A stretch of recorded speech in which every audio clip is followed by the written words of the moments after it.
year, one of my little children come home from school with a project, and the project is a plant project where they took a cup, they filled it with some earth from outside, they took a seed of some sort, and they planted it in the earth.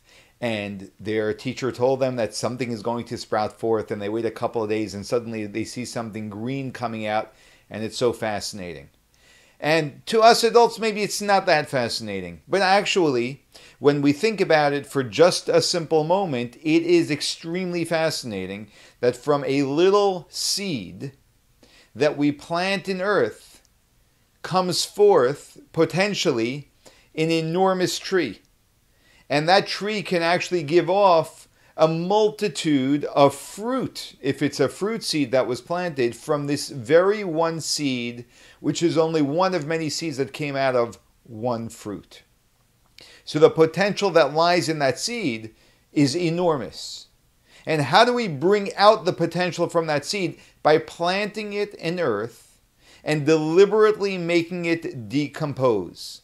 If someone were to look at this from the outside, without any knowledge of the nature of the world, they would say, what are you doing? You're destroying the seed.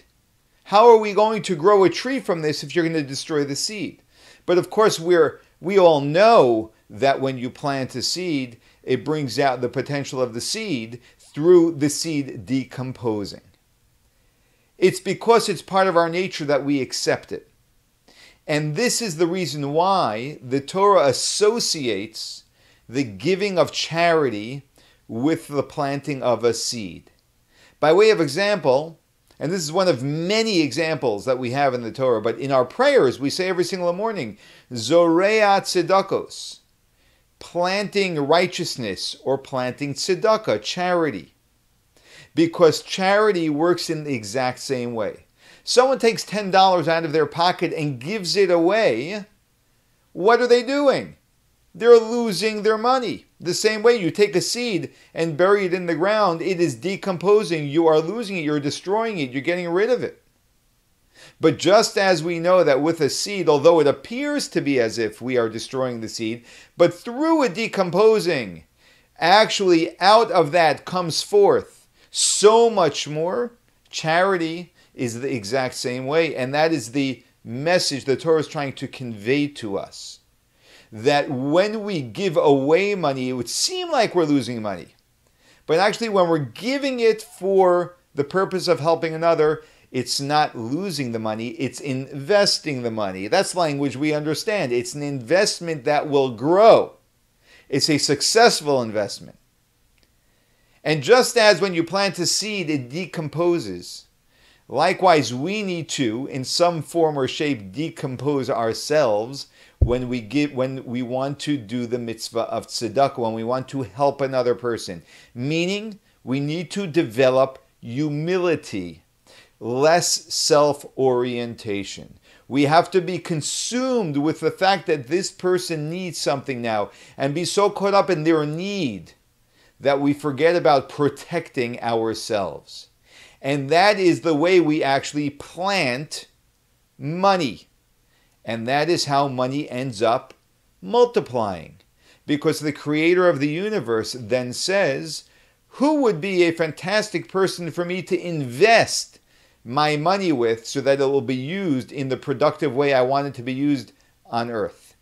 And that is someone who has the humility to help others with their money. Now, very often we know that someone asks us for money. We say, well, how do I know that they're sincere, that they really need it, that they're not just pulling my leg? We're so worried about being taken advantage of. And so often we won't give charity because how can I know that they really need it? And until I know they really need it, I'm not ready to give my money to them.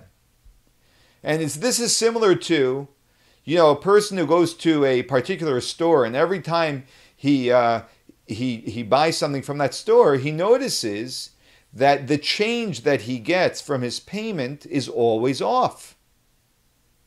And he wonders, why is it that the change he gets is never accurate? Is it just a mistake? Well, there's a very simple way to determine whether it is just a mistake. And this is how you can determine it. Is the wrong change sometimes in the favor of the buyer and sometimes in the favor of the seller? If it is, it's probably a mistake that the seller is making. If the mistake is always in favor of the seller, you know this isn't a mistake. You know that there is a deliberately wrong calculation being made every single time so that the seller can make more money. If every time someone extends a hand and asks us for help, or if most of the time we, in our attempt to determine whether they really deserve it or not, favor ourselves over them, then we know that we are simply protecting ourselves. And we are thinking more about ourselves than the other, because we always sway towards our benefit instead of the other person's benefit. And how beautiful it is when people reach out to us and we say, you know what, I'd rather make a mistake in their favor than always make a mistake in my favor. Maybe they don't need it. Maybe 10 or 20% of the people reaching out to me don't really need the help. But this way, the other 80 will get the help that they need. And I'll have that mistake made in their favor of that 20% who are really taking advantage of me, rather than the 80% not getting what they need because 20% may be taking advantage. The Torah tells us that Isaac, our forefather, sowed seeds in the ground, and God blessed him with 100-fold of what he planted. He actually sowed at a time that there was a hunger in the land, so things were not growing. And he was also planting in a region where the land was not fertile. But because Isaac understood that sowing is associated with charity and that he was committed to giving his 10% to charity, his planting blossomed.